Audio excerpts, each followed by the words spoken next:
Hello everyone, we are reading the chapter number 9 of history for class 7th, that is the making of regional culture. और इस particular video में हम लोग बात करेंगे the culture of Bengal की। और बंगाल में भी हम सबसे पहले जानेंगे वहाँ की रीजनल लैंग्वेज के बारे में कि बंगाल में कौन सी भाषा बोली जाती है। ये हम सभी को मालूम है कि बंगाल में बंगाली बोली जाती है, बट वो बंगाली लैंग्वेज किस तरह से उसका बदला हुआ रूप हमारे सामने है। आज बहुत सारी भाषाओं ने उसको इन्फ्लुएंस किया टाइम टू टाइम, तो उस बारे में हम जानेंगे। As we saw the outset we often tend to identify regions in term of language spoken by the people.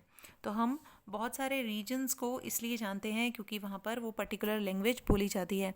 तो गुजराती जो है, गुजरात डेफिनेटली हमें लगता है कि गुजराती बोलने वाला जो प्रदेश है वो गुजरात है, और बंगाली बोलने वाला जो प्रदेश है वो बंगाल है। तो however we what is interesting is that while Bengali is now recognized as language derived from Sanskrit, early Sanskrit text suggest that people of Bengal did not speak Sanskritic language.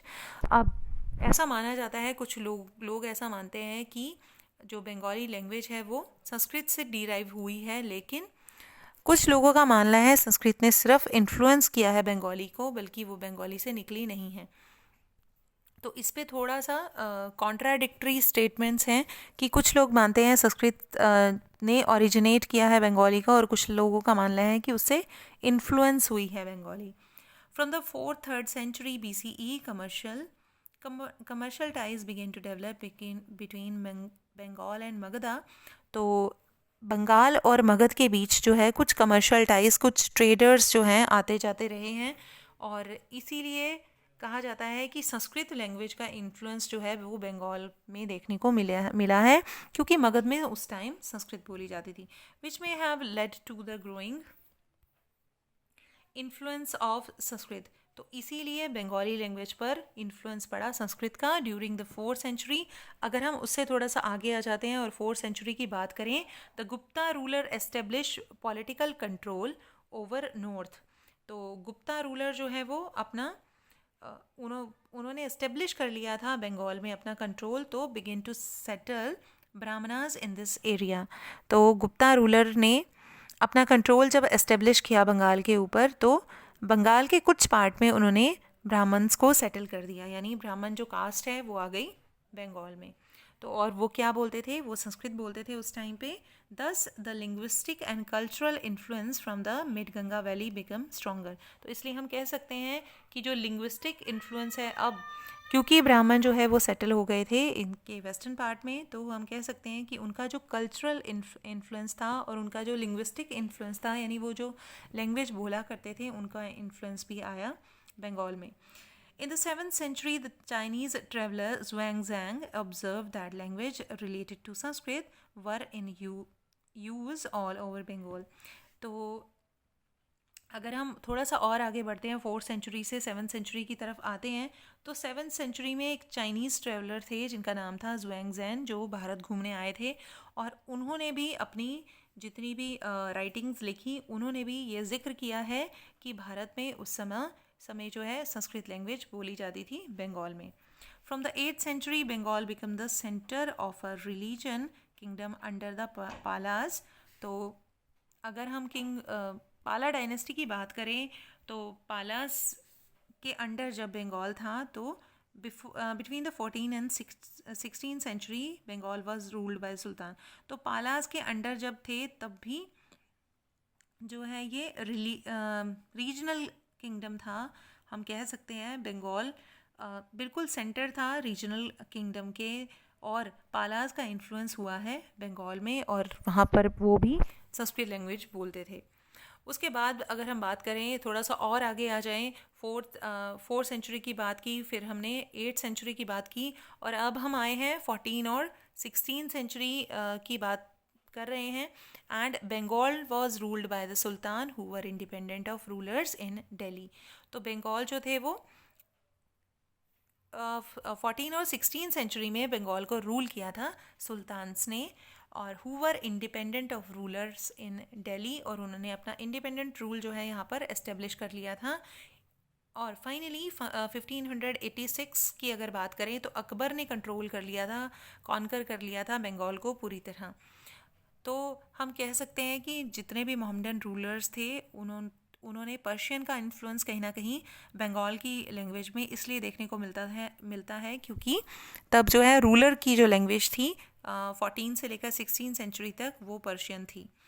तो it form the nucleus of Bengal Suba. तो अकबर ने जब 1586 में बंगाल के ऊपर अपना अधिकार किया तो उन्होंने बंगाल को एक सूबा बना दिया, क्योंकि अकबर के टाइम में वो अपने राज्य को अलग अलग प्रोविंसेस में बांटते थे, तो बंगाल भी उन प्रोविंसेस में से एक था। While Persian was the language of administration and during the reign of Akbar, during the rule of Akbar, हम कह सकते हैं कि लैंग्वेज ऑफ एडमिनिस्ट्रेशन जो थी वो क्या थी, पर्शियन थी, उर्दू थी। Bengali developed as a regional language, और बंगाली जो है वो रीजनल लैंग्वेज ही रही, यानी बंगाली उनकी एडमिनिस्ट्रेटिव लैंग्वेज नहीं थी, बंगाली जो है वो रीजनल लैंग्वेज थी during the time of Akbar. In fact, by the 15th century, the Bengal group of dialects come to be united by a common literary language based on the spoken language of the western part of the region, now known as West Bengal.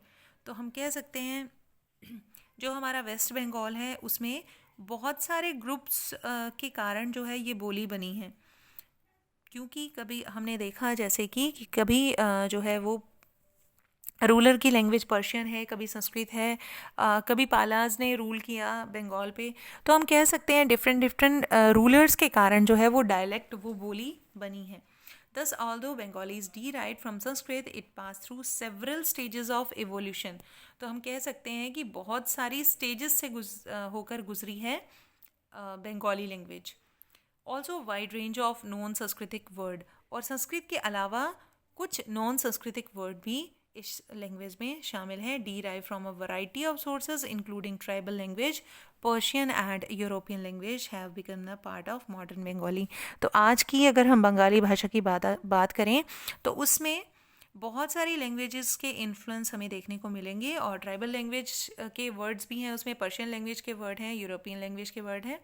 तो हम कह सकते हैं कि it is a mixture of all the language. उसके बाद है early literature. Bengali literature में बी डिवाइडेड इंटू 2 कैटेगरीज। तो लिटरेचर बंगाली भाषा की अभी तक हमने बात की जो कि बोली जाती थी वहाँ पर, लेकिन उसके बाद जो रिटन वर्क है बंगाली में उसको वहाँ का लिटरेचर बोलेंगे। और यहाँ के लिटरेचर को 2 हिस्सों में बांटा गया है, 2 कैटेगरीज में डिवाइड किया गया है। One indebted to Sanskrit and other independent of it. तो मैंने आपको बताया था कि एक जो बंगाली लिटरेचर है उसको माना जाता है कि वो बिल्कुल संस्कृत से ही निकला है, और दूसरे को इंडिपेंडेंट माना जाता है कि उसमें संस्कृत का इन्फ्लुएंस ज़्यादा नहीं है। The first include the translation of Sanskrit epics.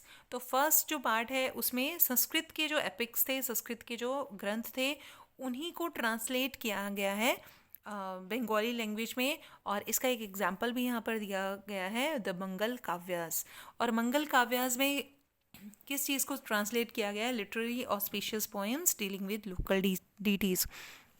वहाँ के देवताओं के लिए जो पोएम्स या जो हेम्स या मंत्र जो उच्चारे जाते थे, तो उनको लिया गया है मंगल काव्य में। वो पहले संस्कृत में थे ओरिजिनली, लेकिन उनको बंगाली में ट्रांसलेट किया गया। And Bhakti literature such as the biographies of Chaitanya Deva. Chaitanya देवा एक भक्ति सेंट थे, भक्ति लीडर थे, जो कि वैष्णव की भक्ति किया करते थे, और वैष्णव भक्ति मूवमेंट में वो प्रोमिनेंटली देखने को मिलते हैं।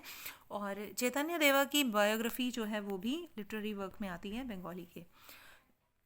उसके बाद अगर हम बात करें तो second include Nath literature such as the strong Mainamati and Gopi Chandra stories concerning of the worship of Dharma Thakur and fairy tales, folk tales and ballads. तो बहुत सारी कथाएं, छोटी छोटी कहानियाँ जो हैं वो नाथ लिटरेचर में आता है बंगाली के, और उसमें बहुत सारे सॉन्ग्स भी हैं। गोपी चंद्र ने लिखे हुए हैं जो, और मायनामती ने लिखे हुए हैं, वो सॉन्ग्स भी आते हैं। उसके बाद हम बात करेंगे the text belong to the first category are easier to date. जो फर्स्ट कैटेगरी हमने पढ़ी है उसकी डेट का पता लगाना बहुत आसान है, as several manuscripts have been found indicate that they were compose between the late 15th and mid 18th century, क्योंकि बहुत सारे इंस्क्रिप्शन से हमें पता चला है कि, और मैन्यूस्क्रिप्ट से हमें पता चला है, मैन्यूस्क्रिप्ट और इंस्क्रिप्शन आपने 6th क्लास में पढ़ा है कि मैन्यूस्क्रिप्ट जो है वो हैंड रिटन अकाउंट होते हैं। तो हैंड रिटन अकाउंट से हमें पता चला है कि ये जो टेक्स्ट हैं फर्स्ट कैटेगरी के, ये कब लिखे गए, 15 से लेकर मिड 18th सेंचुरी तक, यानी 15 सेंचुरी से लेकर 1750 तक के आसपास ये जो है टेक्स्ट लिखे गए। Those belonging to the second category circulated orally. लेकिन जो सेकंड कैटेगरी थी नाथपंथीज की, वो जो है ऑरली ही एक जनरेशन से दूसरी जनरेशन पास ऑन होती रही, उसके ज़्यादा रिटन नोट्स नहीं हैं। They were particularly popular in eastern Bengal. तो ये जो है सेकंड कैटेगरी, ये ज़्यादातर ईस्टर्न बंगाल में पॉपुलर हुई, where the influence of Brahmanas was relatively weak. Brahmanas का जो इन्फ्लुएंस है वो बंगाल के वेस्ट पार्ट में ज़्यादा पड़ा, जहाँ पर हम आज जो है वेस्ट बंगाल को देखते हैं, तो रादर देन ईस्टर्न बंगाल। उसके बाद हम बात करेंगे पीर्स एंड टेम्पल्स की। तो आइए पढ़ते हैं इनके बारे में, क्या कौन थे पीर्स और क्या किस तरह के टेम्पल्स और कौन बनाता था टेम्पल्स बंगाल में। तो from the 16th century people begin to migrate large numbers from the less fertile western Bengal to the forested and marshy area of southeastern Bengal। तो कहते हैं कि 16th सेंचुरी में लोगों ने बहुत ज़्यादा माइग्रेट किया, कहाँ से, लेस फर्टाइल। तो वेस्टर्न बंगाल जो है वो लेस फर्टाइल माना जाता था as compare to south eastern Bengal से। तो as they moved eastward they cleared forest and brought the land under the rice cultivation. तो यहाँ पर बहुत सारी राइस कल्टीवेशन की जाती थी उस समय। And gradually local communities of fish folk and shifting cultivators often tribal merged with the new communities of peasants।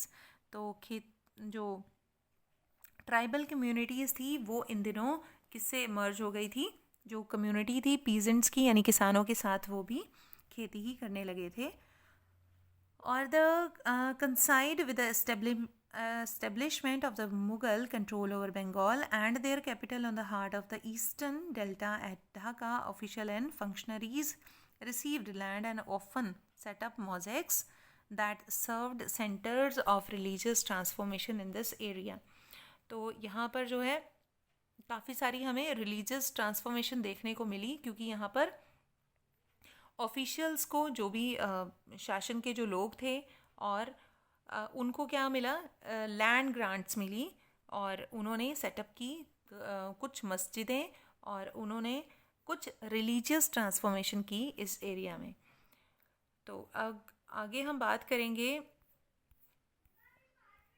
Bengal के टेम्पल्स की। तो आइए देखते हैं। These were provided by the community leader. तो मेनली पीर्स को हम कह सकते हैं दे आर रिलीजियस लीडर्स कह सकते हैं उनको, धार्मिक जो गुरु थे तो उनको पीर्स कह सकते हैं। तो उसी की डेफिनेशन हम आगे करेंगे। These were provided by community leaders who were also functioned as teachers and educator and were sometimes ascribed with the supernatural powers. तो ऐसे लोग जो कि रिलीजियस गुरु थे या फिर उनके पास ऐसा माना जाता था कुछ सुपर नेचुरल पावर्स हैं और वो लोगों को ठीक करते थे। इससे people referred to them with affection and respect as pirs. तो लोग जो है ऐसी सुपर नेचुरल पावर रखने वाले लोगों को क्या बुलाते थे, pirs. This term include saint or Sufi and other religious personality during the colonizers and deified soldiers, various Hindu and Buddhist deity, and even animist spirit. The cult of peers became very popular in their shrines and can be found everywhere in Bengal। तो ये जो है पीर का जो मैं कहूँ time period है बंगाल में बहुत फेमस थे और ऑल ओवर द बंगाल देखे जा सकते थे ये पीर्स। ये एक तरह से संत थे और सूफीज थे जो कि अलग अलग रिलीजियस पर्सनैलिटीज़ को मानते थे। तो इनको भी लोग भगवान की तरह पूजते थे। कुछ तो हिंदू थे और कुछ बुद्धिस्ट थे। Bengal witnessed a temple building spree from the late 15th century. Bengal के अगर टेम्पल्स की बात करें तो बंगाल के टेम्पल जो है ज़्यादातर लेट 15th सेंचुरी में बने हैं, which cumulated in the 9th century. We have seen that Bengal and other religious structure were often built by individuals and group who were becoming powerful to both demonstrate their power and proclaim their piety. तो आपको बताया गया है, पहले भी कई chapters में जिक्र हो चुका है कि जो टेम्पल्स थे वो किस लिए बनाते थे लोग, अपनी पावर को दिखाने के लिए, to demonstrate their power. People built temple, या राजा जो टेम्पल बनाते थे वो शो करने के लिए बनाते थे कि हम कितने पावरफुल हैं या फिर हम भगवान के कितने बड़े भक्त हैं।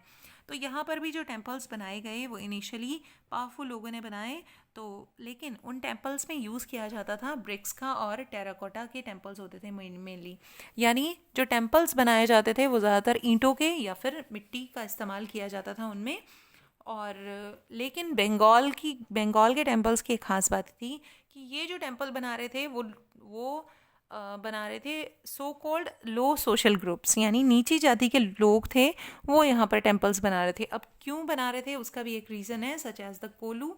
तो जो नीची जाति थी, जो कि जिन्होंने टेम्पल्स का कंस्ट्रक्शन करवाया, उनमें मेनली थे कोलू, जो कि ऑयल प्रेशर्स का एक ग्रुप था, और दूसरे से कंसारी यानी जो बेल मेटल वर्कर थे, जो मंदिरों की घंटियाँ या ये सब बनाया करते थे।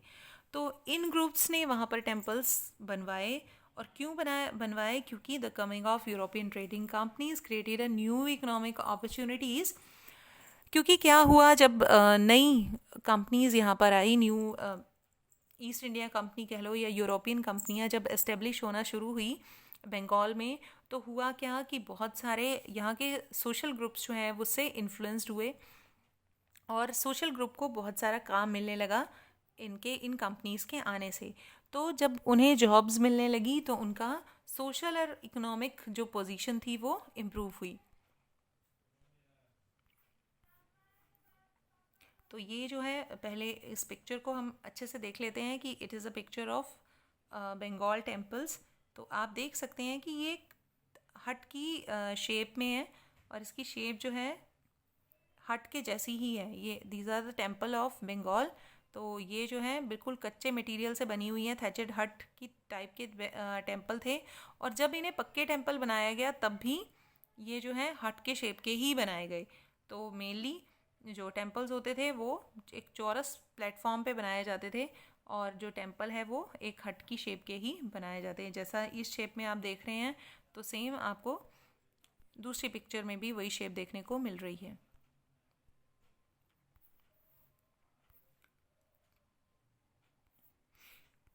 उसके बाद हम बात करेंगे, थोड़ा सा और एलेबोरेट करेंगे बंगाल के टेम्पल को।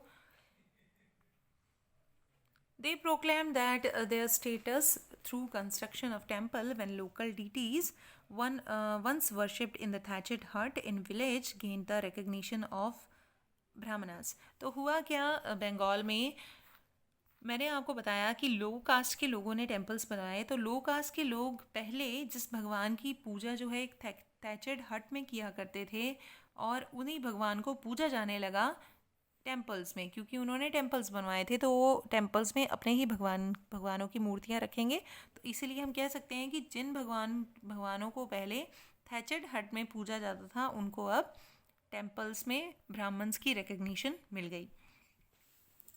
When local deities once worshipped in thatched hut in villages gained recognition of Brahmanas, their image began to be housed in temples, and temples began to copy the double-roofed dochala and four roofed chauchala structure of thatched hut. तो इनके जो मैं कहूँ जो इनके structures होते थे वो डबल रूफ होते थे और फोर रूफ स्ट्रक्चर होते थे। फोर रूफ यानी उनकी जो छत होती थी, ये हम एग्जांपल देख सकते हैं फोर रूफ स्ट्रक्चर का। तो फोर रूफ यानी जो टेम्पल होता था, अगर ऐसे ऐसे इस टाइप से ये जो है, हाँ, ये ट्रायंगुलर शेप से फोर रूफ स्ट्रक्चर बनता है। ये this is one roof, this is second roof, और इसके पीछे 2 रूफ्स ऐसी ही होती थी और ये 4 रूफ स्ट्रक्चर कहलाता था। उसी तरह से अगर 1 roof 2 roof double roof structure हम देखें तो वो इस तरह से बनता था, इसके आगे वाला और पीछे वाला double roof structure.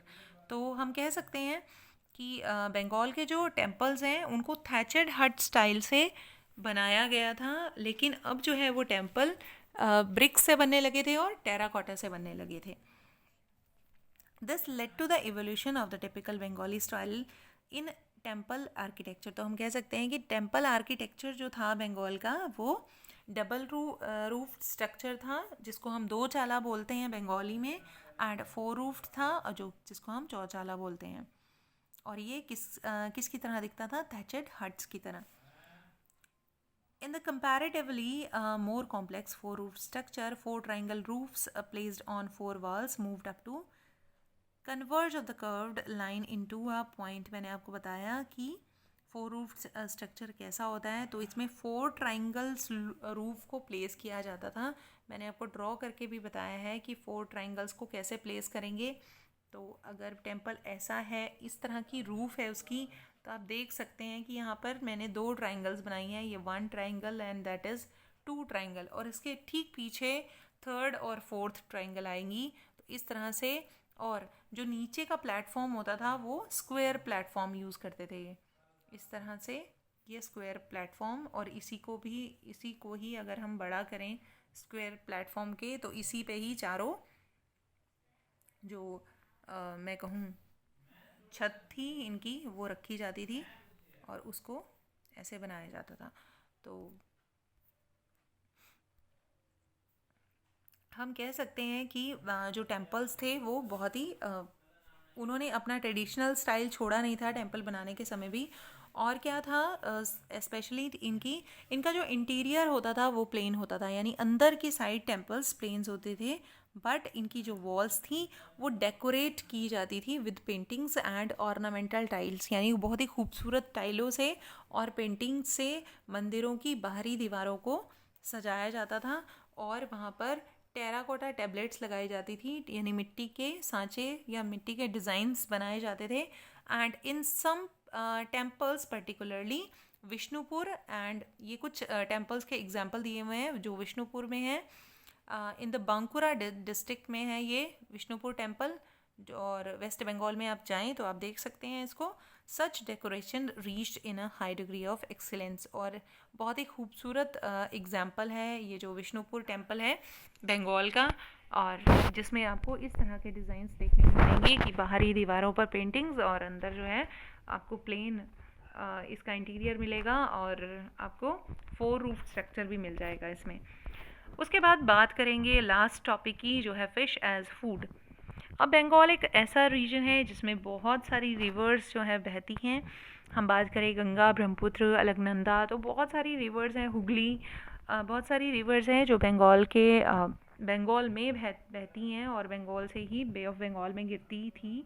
Earlier it was ये पूरा जो है it was a part of India, लेकिन अब जो है बांग्लादेश अलग हो गया है। तो यहाँ पर जो फूड हैबिट्स देखने को मिलती थी वो मेनली फ़िश एंड राइस देखने को मिलता था। और क्योंकि यहाँ पर रिवर राइन प्लेन था तो यहाँ पर बहुत ही फर्टाइल लैंड थी, पानी की अवेलेबिलिटी बहुत ज़्यादा थी, तो राइस अच्छा उगता था और उसमें फिशेस भी पाली जाती थी। तो these 2 items figure prominently in the menu of every even poor Bengalis. तो अगर हम गरीब बंगाली की भी बात करें तो उनकी भी थाली में हमें ये राइस एंड फिश मिल जाएगा। और फिशिंग यहाँ का मेन ऑक्यूपेशन था, डेफिनेटली पानी बहुत है बंगाल में, तो fishing is the main occupation, and rice cultivation भी अच्छी होती है। And what is the more terracotta plaques on the walls. Plaques यानी एक तरह की पट्टी दीवारों पे लगाई जाती थी जो उसमें डिज़ाइंस बने होते थे, एंड तो इसमें भी उन्होंने फिशेस को दिखाया है। And what is more terracotta plaques on the walls of the temples and viharas। तो टेम्पल्स की दीवारों पर भी आपको ये टेराकोटा की प्लैक्स देखने को मिल जाएंगी, पट्टियाँ देखने को मिल जाएंगी जिसपे फिशेस जो है वो छपी होती थी। और उसके अलावा जो है विहारास जो कि बुद्धिस्ट मोनेस्ट्रीज होती हैं उसमें भी आपको ये टेराकोटा की या फिशेस की इमेजेस आपको देखने को मिल जाएंगी। तो ये जो है सीन डिपिक्ट किए होते हैं इसमें, जिसमें आपको फिशेस देखने को मिलती हैं, क्योंकि fish was the part, very important part in the life of Bengal people.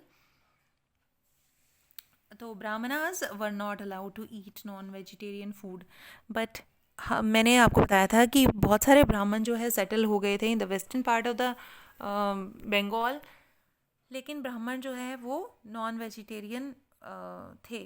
तो नॉन वेजिटेरियन ब्राह्मण्स होते हैं तो वो फ़िश कैसे खाएंगे, लेकिन यहाँ पर एक छूट दे दी गई थी उन्हें, but the popularity of fish in the local diet.